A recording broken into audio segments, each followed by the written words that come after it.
Ready? Ready. Another memory I had was on our block.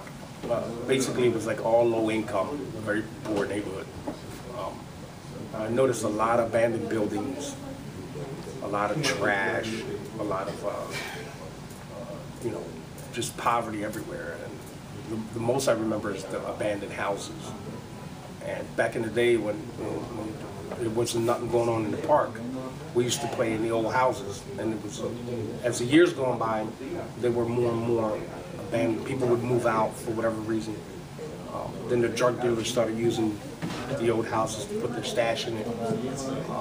Then there was, instead of putting out the trash for the trash collectors to come, they would dump them inside the abandoned houses. So we had rats. We had the odor in the summertime piled up trash up to like the entire first floor of the abandoned houses. And city services weren't quick or weren't, they lacked. The services lacked. Like they didn't come out and clean and seal like they do now. There was the drug dealing, there was the hanging inside the house. They used it as safe houses. They used it to hide from the police. So during the years that I lived there, more and more homes where people would move, no one would move in, so it became abandoned.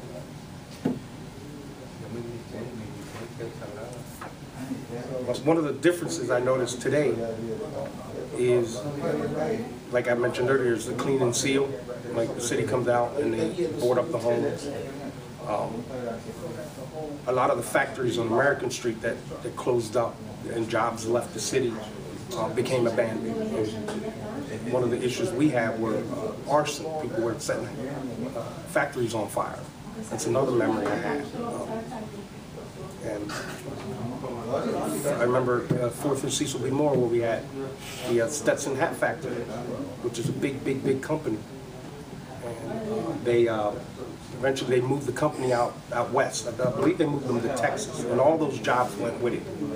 And it was one big shell on the block, and they set that on fire. So we had to worry about the trash, the rats, the smell, arson, your house getting burned down. But I noticed these days, we have a lot of programs in the city that are more quicker. There's more services available, and things of that sort. So what do you want to ask? So let's talk about